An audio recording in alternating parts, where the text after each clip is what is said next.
गौरव की शादी को 2 साल हो गए थे। संजना बहू, इससे पहले कि मैं इस दुनिया को अलविदा कह दूं, मेरी गोद में एक पोता या पोती दे दे। उनके साथ खेलूंगी तो शायद मैं कुछ दिन ज्यादा जी लूं। ये आप कैसी बातें कर रही हैं माँ जी? आप हमें छोड़कर कहीं नहीं जाएंगी। रात में संजना ने ये बात सौरभ को बताई। तो दे दो ना माँ को पोता या पोती। लेकिन सौरभ, आप तो जानते ही हैं कि मेरा नौकरी करना कितना जरूरी है। सिर्फ आपकी कमाई से घर कैसे चलेगा? देवर जी की पढ़ाई भी अभी पूरी नहीं हुई है। उनकी पढ़ाई का खर्चा, घर के खर्चे, ये सब आप अकेले कैसे कर पाएंगे? तुम्हें मेरी और इस घर की कितनी फिक्र है? गौरव की पढ़ाई इस साल पूरी हो जाएगी। उसकी नौकरी लगते ही हम बेबी प्लान कर लेंगे। मैं माँ को समझा दूंगा। सौरभ दूसरे दिन योगमती को समझा देता है। माँ, गौरव की नौकरी लग जाने दो। जब वो घर के खर्चों में मेरा हाथ बटाने लगेगा, तब संजना तुम्हें पोते पोती का सुख जरूर देगी। ठीक है बेटा। साल खत्म होते होते संजना के देवर गौरव की पढ़ाई पूरी हो गई और उसे जॉब भी मिल गई।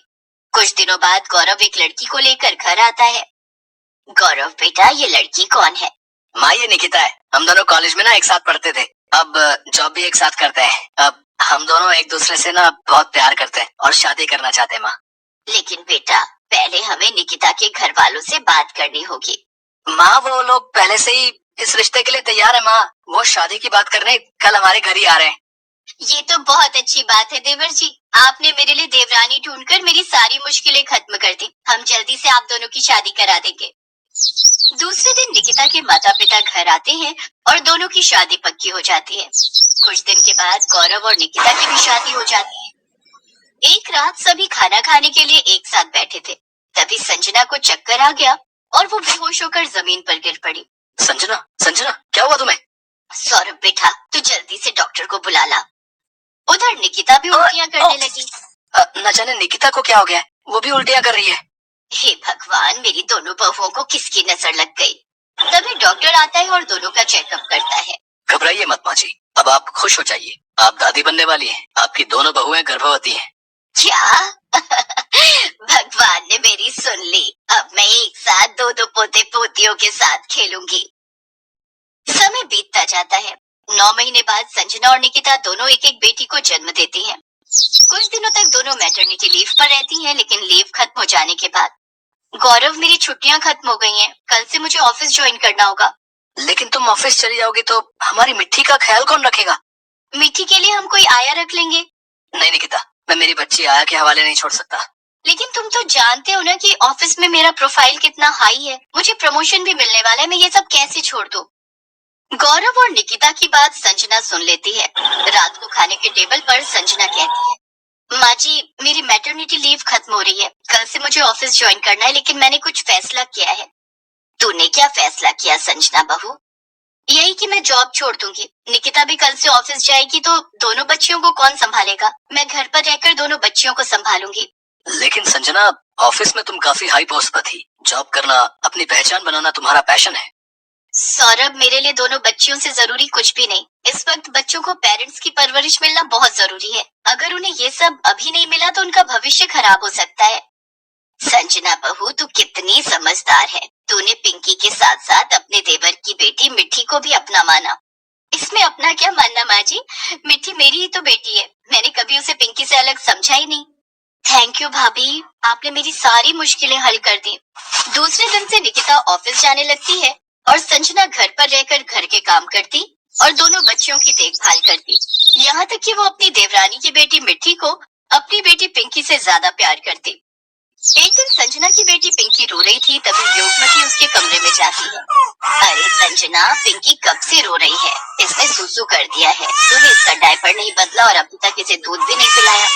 माँ जी, मैं मिट्टी को नहला रही थी। योगमती ने देखा कि संजना अपनी देवरानी की बेटी मिट्टी को अपना दूध पिला रही थी। संजना, तू मिट्टी को अपना दूध पिला रही है तो पिंकी को क्या पिलाएगी? माँ जी, मैं पिंकी को ऊपर का दूध पिला दूंगी। संजना ने अपनी देवरानी की बेटी मिट्टी को दूध पिलाकर सुला दिया। उसके बाद उसने अपनी बेटी पिंकी का डायपर हटाकर उसे नहलाया और उसे ऊपर का दूध पिला दिया। योगमती मन ही मन सोचती है, मेरी बड़ी बहू कितनी समझदार है। वो अपनी देवरानी की बेटी को अपनी बेटी से ज्यादा प्यार करती है। धीरे धीरे दिन बीत रहे थे। दोनों बच्चियां बड़ी हो रही थी। संजना देवरानी की बेटी मिट्टी की हर जिद पूरी करती। मिट्टी बेटी, आज नाश्ते में क्या खाएगी? बड़ी माँ, मैं आलू के पराठे खाऊंगी। माँ, मुझे आलू के पराठे नहीं खाना, मैं पास्ता खाऊंगी। पिंकी बेटी, आलू के पराठे बनेंगे तो तेरी दादी भी खा लेंगी, इसलिए मैं सबके लिए आलू के पराठे बनाऊंगी। माँ, तुम हमेशा मिट्टी की पसंद का खाना बनाती हो, हर बार उससे ही पूछती हो कि क्या खाना है, मुझसे कभी नहीं पूछती। मुझे हमेशा वही खाना होता है जो मिट्टी को पसंद है। पिंकी, ऐसा नहीं कहते, मिट्टी तुम्हारी बहन है। लेकिन आप मिट्टी को ज्यादा प्यार करती हो और मुझे कम। मुझे अभी चॉकलेट आइसक्रीम खानी है। ठीक है, मैं तुम दोनों के लिए चॉकलेट आइसक्रीम लेकर आती हूँ। संजना इस तरह से अपनी बेटी पिंकी को समझाती है। कुछ दिनों के बाद सौरभ, मिट्टी और पिंकी 3 साल की हो गई हैं। दोनों का दाखिला स्कूल में करवाना होगा। देखो संजना, मेरे पास तो टाइम नहीं है। कोई बात नहीं, मैं दोनों का एडमिशन करवा दूंगी। दूसरे दिन संजना पिंकी और मिट्टी को लेकर स्कूल जाती है और दोनों का एडमिशन एक ही स्कूल में करवा देती है। दोनों बच्चियों का एडमिशन एक ही स्कूल में हो जाता है। अब संजना रोज सुबह उठकर दोनों को तैयार करती और स्कूल भेजती। ये क्या माँ, तुमने मुझे नाश्ता तो दिया ही नहीं, मिट्टी को तो दे दिया। तुझे भी दूंगी पिंकी बेटी, 2 मिनट रुक जा। संजना पिंकी को नाश्ता देती है। पिंकी खुद से जैसे तैसे नाश्ता करती है, लेकिन मिट्टी को संजना अपने हाथों से खिलाती है। ये देखकर पिंकी को बहुत बुरा लगता है। स्कूल से आने के बाद संजना दोनों बच्चियों को पढ़ाने बैठ जाती। वो मिट्टी का होमवर्क पहले करवाती और पिंकी का बाद में। धीरे धीरे दोनों बच्चियां कक्षा 1 में पहुंच गई। इधर एक दिन संजना की तबीयत बहुत खराब हो जाती है। उस दिन निकिता छुट्टी लेकर घर पर ही रहती है। तभी उसकी सहेली उससे मिलने आती है। हाय निकिता, ये तेरी बेटी है क्या?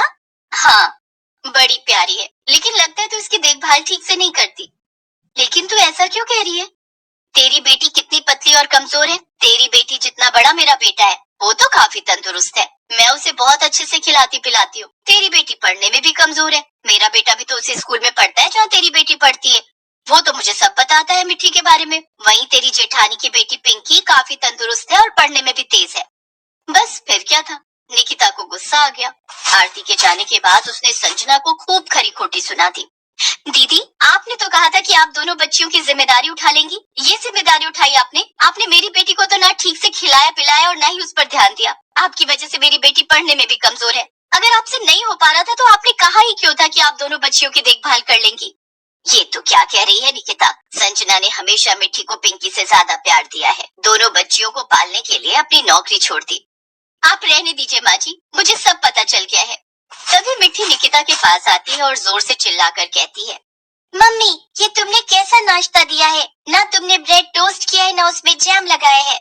लेकिन मिट्टी बेटा, मैंने इसमें बटर तो लगाया है ना। तुम्हें इतना भी नहीं पता कि मैं बटर नहीं खाती, मैं ब्रेड के साथ जैम खाती हूँ। बड़ी मम्मी मुझे ब्रेड टोस्ट करके उस पर जैम लगा कर देती है। और दूध भी तुमने ज्यादा दे दिया है। मैं चॉकलेट दूध पीती हूँ। तुम मुझे कुछ भी खिलाने से पहले बड़ी माँ से पूछ किया करो। और आज तुम्हारी वजह से हम दोनों स्कूल नहीं जा सके। तुमने हमें समय पर तैयार भी नहीं किया।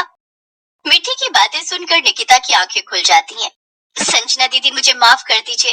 आरती की बातों में आकर मैंने आपको भला बुरा कह दिया। मुझे पता चल गया है कि मिट्टी की असली माँ आप ही हैं।